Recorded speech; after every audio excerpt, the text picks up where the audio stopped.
아멘. 귀한 찬양 감사합니다. 하나님 큰 영광 받으실 줄 믿습니다. 오늘 저녁에도 우리 하나님께서 우리와 함께하여 주셔서 우리 상황과 환경에 맞는 하나님의 귀한 말씀 전해주시고 또 은혜 주실 줄 믿습니다. 사람들은 재미있는 구경이 두 가지 있다고 합니다. 하나는 불구경이고 또 하나는 싸움 구경이죠. 예전에 이제 인천에서 사역할 때 제가 살고 있던 아파트에서 이제 불이 났습니다. 그 아파트 단지에서 불이 났는데 당시 제가 사역했던 교회 사무실이 그 아파트 바로 맞은편에 있었기 때문에 저는 이제 소란을 다 이제 보게 되었습니다.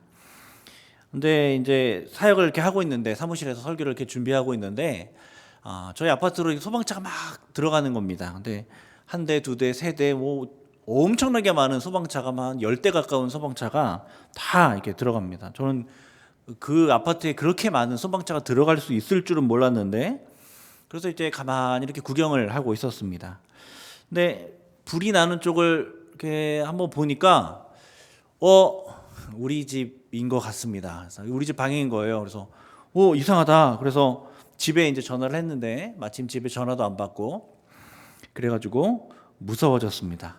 그래서 이제 남 일이 아니라 제 일이 돼서 뛰쳐나갔죠.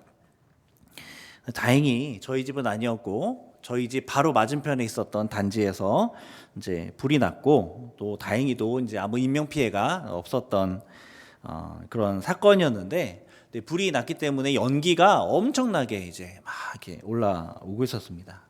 근데 그것보다 더 놀라웠던 거는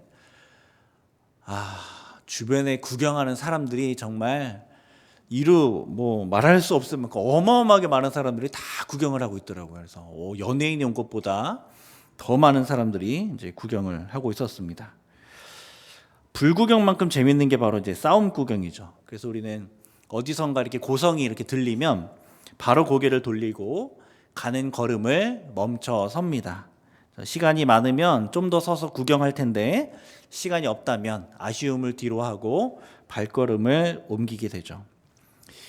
이 싸움 구경도 재밌습니다. 불구경만큼이나. 그런데 실제로 싸움을 하면 재밌을까요? 사실 그런 일들을 당하게 되면 결코 재밌지 않죠. 개인적인 싸움을 하는 것도 재미없지만 그것보다 더 비참한 것은 국가 간에 이루어지는 전쟁일 것입니다. 우리는 우크라이나에서 벌어진 이 참상을 바로 목도하면서 이 끔찍한 전쟁이 빨리 종결되기를 또 간절히 소망합니다.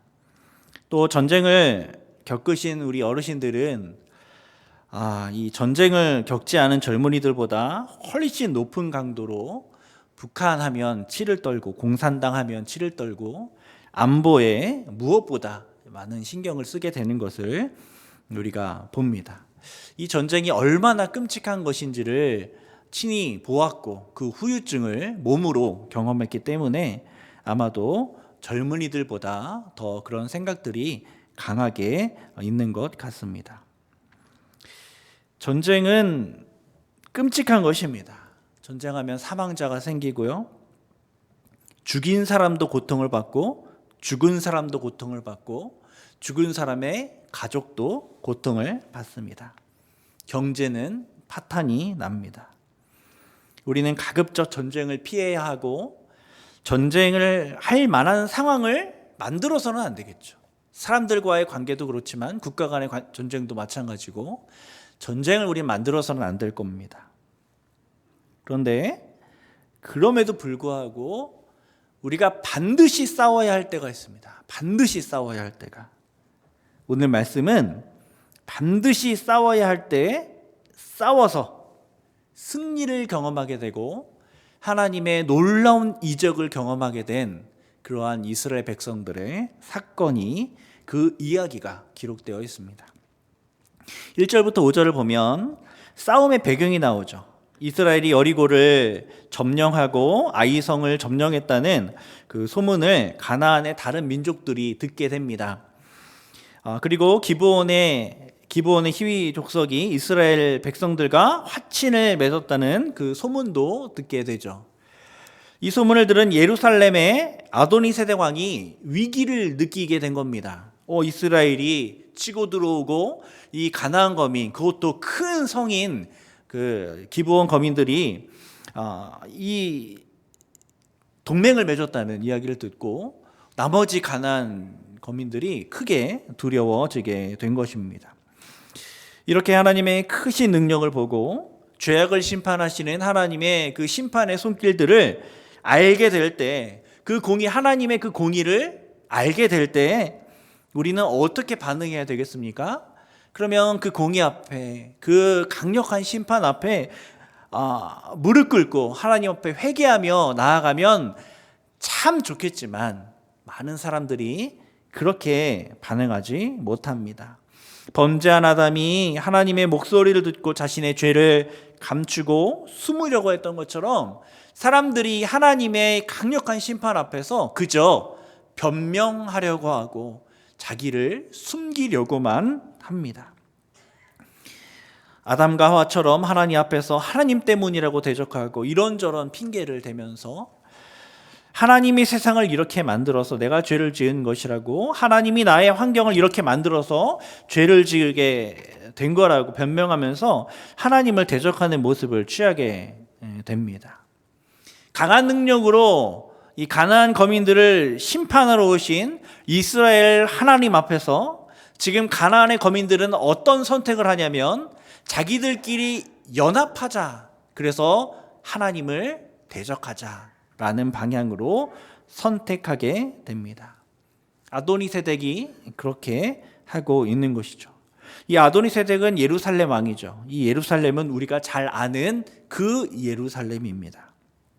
이름의 뜻, 예루살렘이라는 이름의 뜻은 평화의 토대가 놓인 곳, 이 평화의 땅이라는 의미입니다. 여호수아 당시 여부스인들이 거주하는 성읍이었는데 이 지역이 이제 해발 760m 지역에 험준한 지역에 놓인 견고한 성읍이었기 때문에 굉장히 이제 난공불락의 요새이기도 했습니다. 그래서 아마도 이 견고한 성을 믿고 평화의 땅이라고 이름을 지었던 것 같습니다. 그 예루살렘 왕인 아도니세덱의 이름 뜻은 의의 왕이라는 뜻입니다. 의의 왕. 이름 뜻은 좋습니다. 그런데 그 이름과는 걸맞지 않은 행동을 하고 있는 거죠. 전혀 평화롭지 못하게, 전혀 의롭지 못하게 예루살렘의 아도니세덱은 지금 행동을 하고 있습니다. 하나님을 대적하기로 결단한 것이죠. 그래서 아도니세덱이 주도해서 남방 가나안 민족들을 한 곳에 모으고 이제 이스라엘의 하나님을 대적하기 시작합니다. 하나님을 경험했을 때 두 가지 반응이 있습니다. 하나는 기브온 거민처럼 하나님 아래로 들어와 언약을 맺는 백성이 있는가 하면, 또 하나는 자신의 죄를 감추고 하나님을 대적하고자 마음먹은 남방 가나안 거민들과 같은 반응이 있습니다. 대개의 사람들은 이 후자 쪽을 택하여서 그 넓은 길로 가게 됩니다. 자기 자신을 의지하려고 하고 죄를 인정하려 하지 아니하고 숨기려고 합니다. 그리고 결국 오늘의 말씀에 이들이 당하게 되는 것처럼 하나님의 심판을 받게 되는 것이죠. 이렇게 예루살렘의 아도니세덱을 중심으로 모인 남방 가나안 민족들은 이제 전략적으로 기브온을 치려고 합니다. 이 이스라엘과 동맹을 맺은, 언약을 맺은 기브온을 치려고 합니다. 이 가나안 입장에서는 자신들을 배신하고 이스라엘에 붙은 저 배신자를 먼저 치고 싶은 마음이 들겠죠. 또 지리적으로도 이 기브온 땅이 굉장히 가나안을 공략하기에 전략적으로 중요한 위치였기 때문에 아마 이 기브온을 차지하려고 했던 것 같습니다.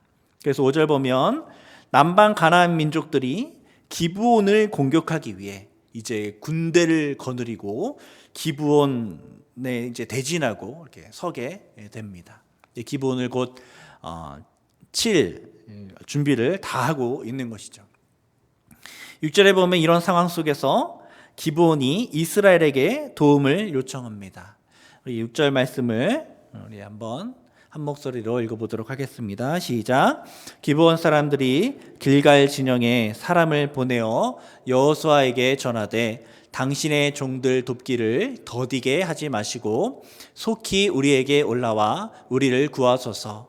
산지에 거주하는 아모리 사람의 왕들이 다 모여 우리를 치나이다 하매.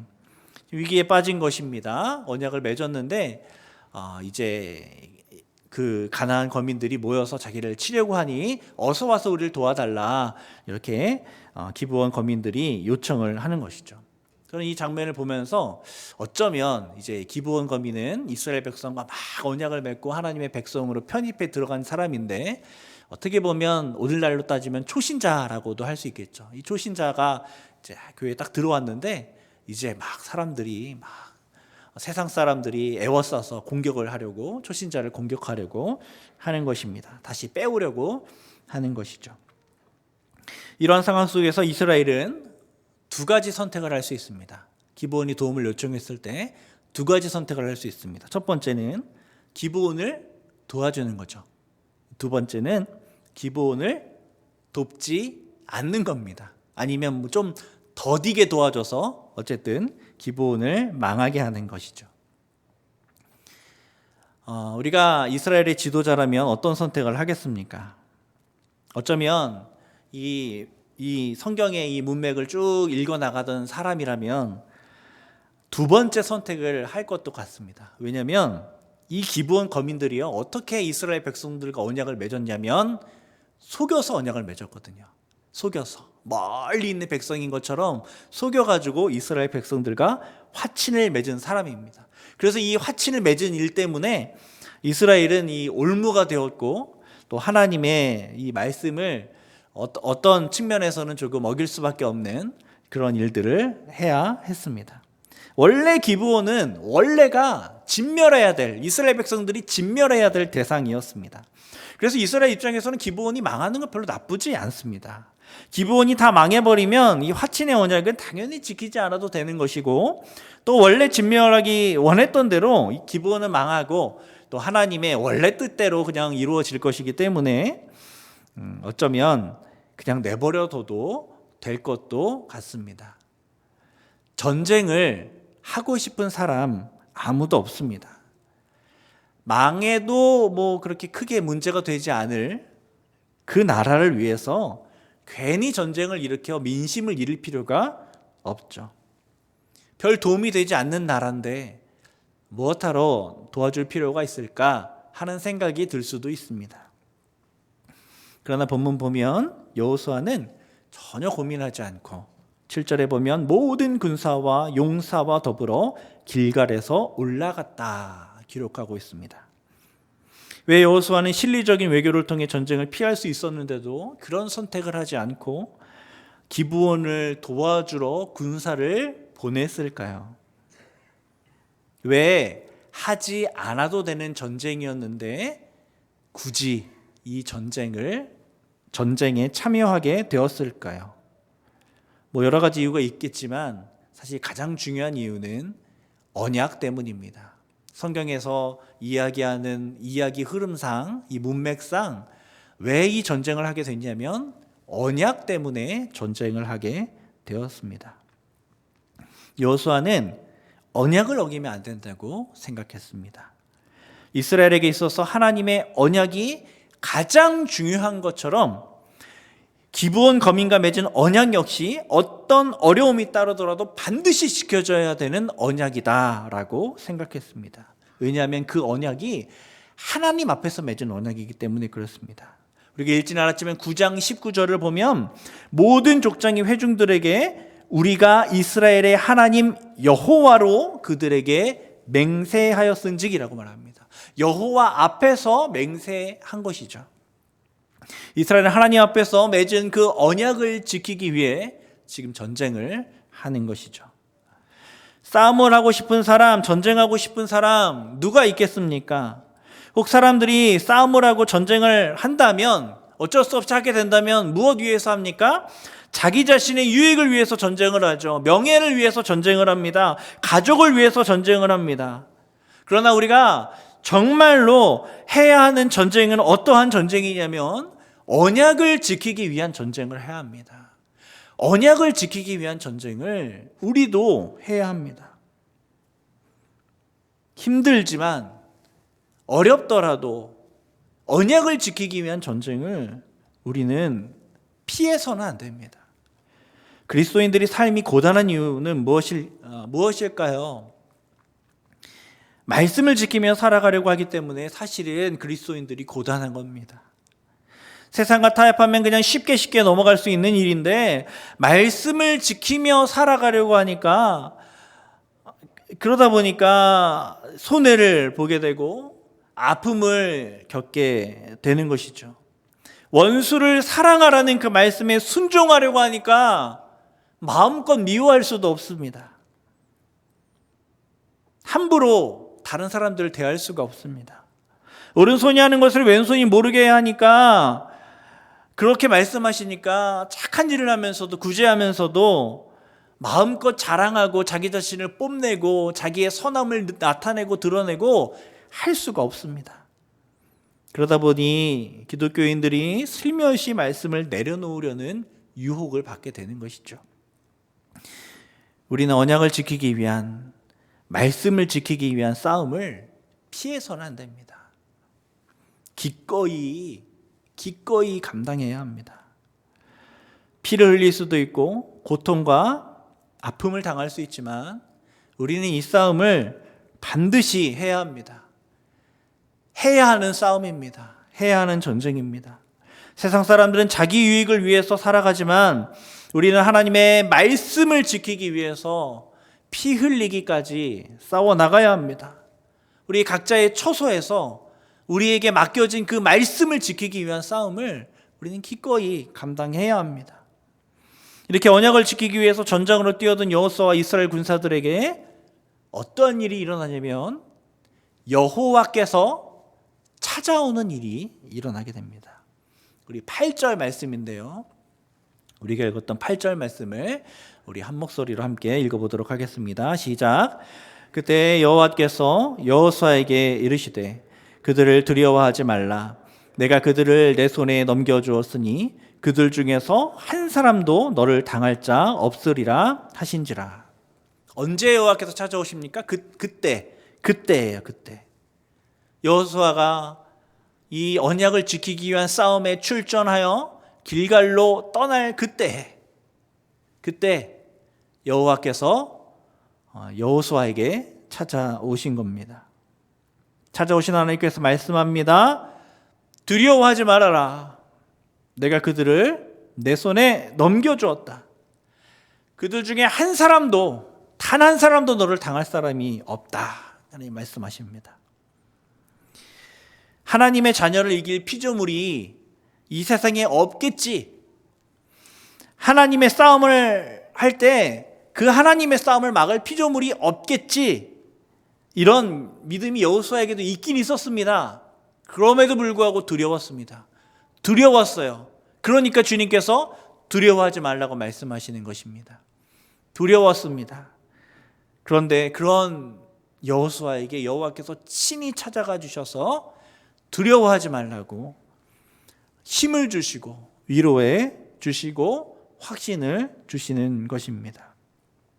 믿음이 성장하게 되는 것이죠. 행함이 없으면 믿음이 자라지를 않습니다. 행함이 없으면 믿음이 자랄 수가 없습니다. 두렵고 떨리지만 하나님 앞에 한 걸음 내디딜 때 사실 우리의 믿음이 성장하게 됩니다. 우리가 우리의 믿음이 어떻게 성장해 왔는지를 한번 뒤돌아서 생각을 해보면 우리의 믿음이 이렇게 쭉 성장한 것이 아니라 사실 계단을 올라가는 것처럼 껑충 뛰었던 시점들이 있습니다. 우리의 믿음이. 언제 우리가 껑충 한 계단 믿음이 도약합니까? 중요한 시점에서 우리가 믿음으로 결단을 내릴 때 그때 우리 믿음이 한 걸음 한 걸음 성장하게 되는 것입니다. 수많은 어려움과 아픔이 있을 것을 예상하면서 두렵지만 떨리지만 이거 별로 이득될 것 같지도 않지만 그래도 하나님이 원하시니 한 걸음 내딛는 그 한 걸음을 통하여서 내디딜 때 그때 하나님께서 우리 가운데 찾아오셔서 우리의 믿음을 더 굳건하게 세워 주십니다. 그때 성장이 있는 것이죠. 혹시 이제 올 한 해 마무리하고 이제 새해를 시작하게 되는데, 새해를 시작하실 이때 혹시 그동안 우리가 믿음으로 내딛어야 할 발걸음을 두려움, 떨림으로 내딛지 못하였던, 여러 가지 환경과 여러 가지 핑계로 한 걸음 내딛지 못했었던 그런 모습이 있다면, 새해에는 오늘 말씀을 기억하면서 정말 믿음의 한 걸음을 내디디실 수 있기를 소망합니다. 그러면 하나님이 찾아오셔서 반드시 우리를 위로해 주실 것이고, 우리의 믿음을 더 굳건하게 세워 주실 것입니다. 한 사람도 너희를 무너뜨릴 수 없다 말씀해 주실 것입니다. 또 9절에 보면 여호수아가 밤새도록 올라갔다고 기록하고 있죠. 하나님이 이 말씀을 주셨어요.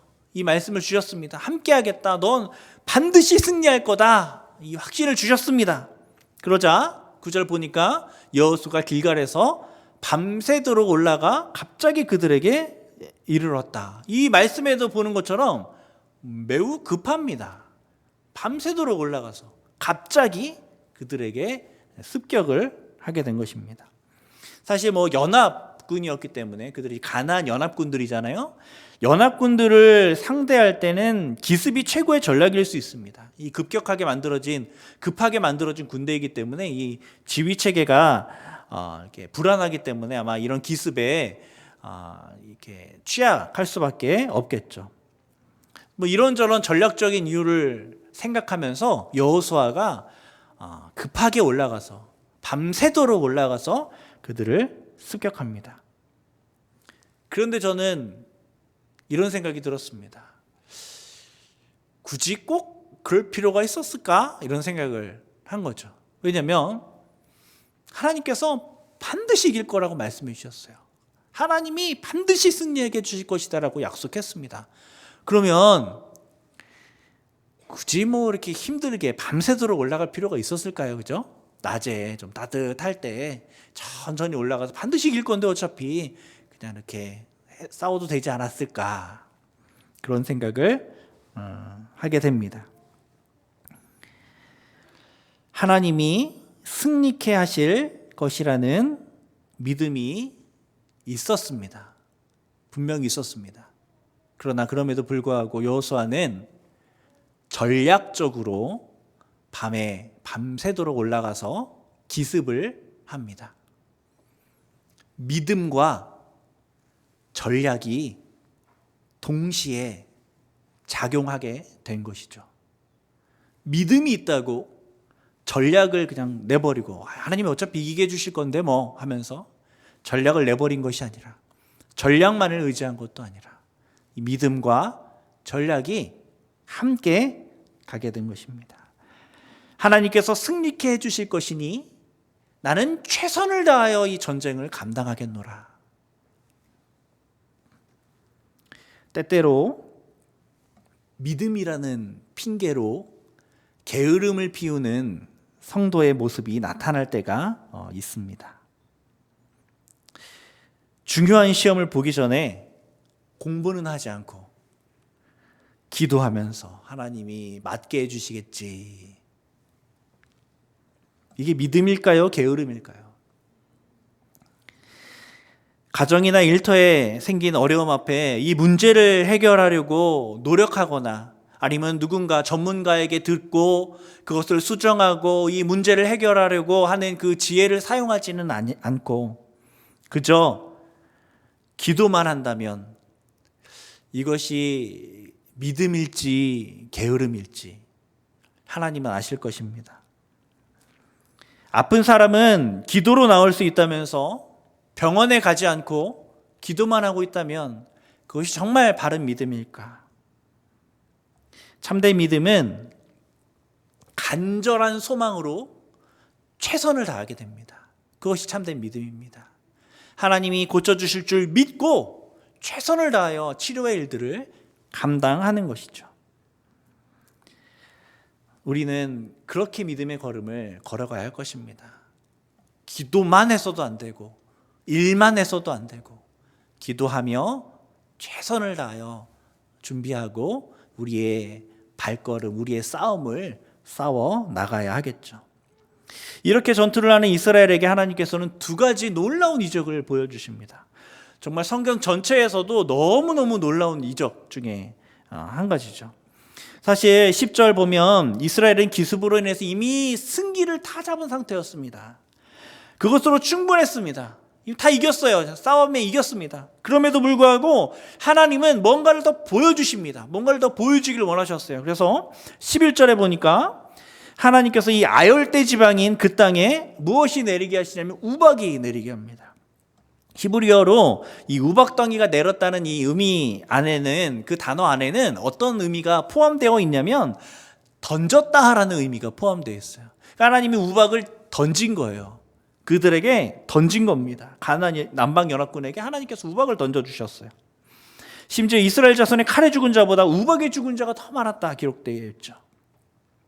하나님께서는 언약을 지키는 싸움인 이 싸움을 기뻐하시는 거예요? 안 기뻐하시는 거예요?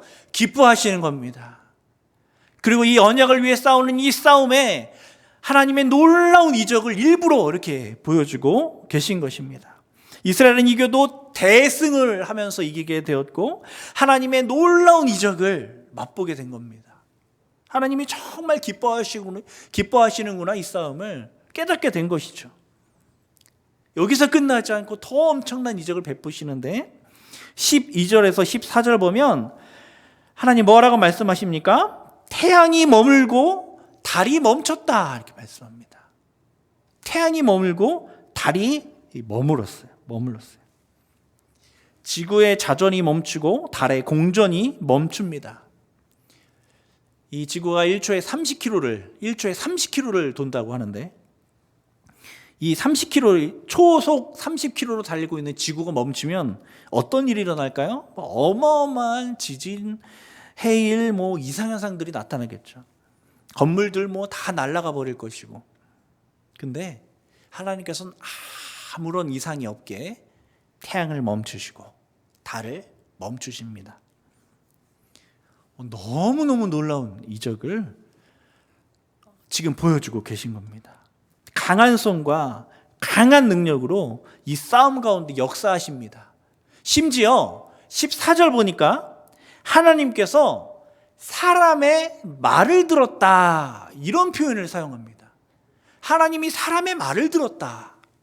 마치 하나님의 명령을 사람이 듣고 순종하는 것처럼 사람의 말을 하나님이 들었다. 이렇게 지금 표현하고 있는 겁니다.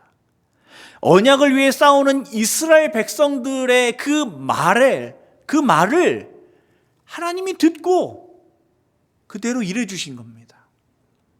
수종들은 종과 같이 일해 주신 거예요. 전무후무한 일이 이때 일어나게 된 것이죠. 사랑하는 여러분, 싸움을 한다는 건, 전쟁을 한다는 건 결코 쉬운 일이 아니고 결코 유쾌한 일이 아닙니다. 남 전쟁하는 거 구경하는 건 재밌을지 몰라도 직접 전쟁을 하게 되면 너무나 큰 아픔이 우리 가운데 있습니다. 근데 그럼에도 불구하고 반드시 싸워야 할 때가 있습니다. 그것은 언약을 이행할 때입니다. 하나님의 말씀이 주어졌을 때입니다. 말씀을 실천할 때입니다. 그때 우리는 전쟁해야 합니다. 이 말씀을 위해서 우리의 모든 것을 포기하고 싸움터로 나가야 합니다. 말씀을 지키기 위해 싸울 때 어떤 일이 일어납니까? 하나님이 강력하게 역사하십니다. 태양과 달을 멈추는 놀라운 이적을 보여주십니다. 우박덩어리를 던져주십니다. 우리의 수종을 들어주셔서 이 전쟁을 잘 감당하게 하나님께서 하신다고 말씀하십니다. 제 말이 아니라 성경이 그렇게 말씀하고 있습니다. 우리가 우리를 위하여 싸우면 실패할 수 있고 패배할 수 있지만 우리가 하나님의 말씀을 위하여 싸우면 하나님이 일하여 주셔서 반드시 우리는 승리하게 됩니다.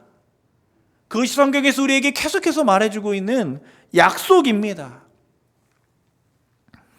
그래서 우리는 이제 자신의 이익과 자신의 명예를 위한 싸움을 멈추고 이제 우리는 말씀을 지키기 위한 싸움을 하기로 작정해야 합니다. 그럴 때 하나님께서 역사해 주시고 이 싸움에서 하나님이 너무너무 놀라운 이적으로 우리 가운데 일하여 주실 것입니다. 그러면 이 싸움 마치고 15절의 말씀처럼 의기양양하게 다시 길갈의 진영으로 돌아올 수 있게 될 것입니다. 이제 새해가 시작되었는데 우리가 이제 새해가 시작될 텐데 한 해를 마무리하고 새해를 시작하면서 이 믿음으로 결단하고 내년 한 해를 정말 말씀을 위해 싸우는 한 해로 하나님이 놀랍게 역사해 주실 것을 기대하고 소망하면서 한 걸음 한 걸음 내딛는 그런 믿음의 백성으로 나아가는 기꺼이 싸움에 참여하는 저와 여러분 되기를 간절히 소원합니다. 기도하겠습니다. 아버지 하나님, 우리를 사랑하여 주시고 우리 가운데 말씀하여 주시고 우리로 하나님의 말씀을 들고 싸우라 말씀하여 주신 하나님 감사드립니다.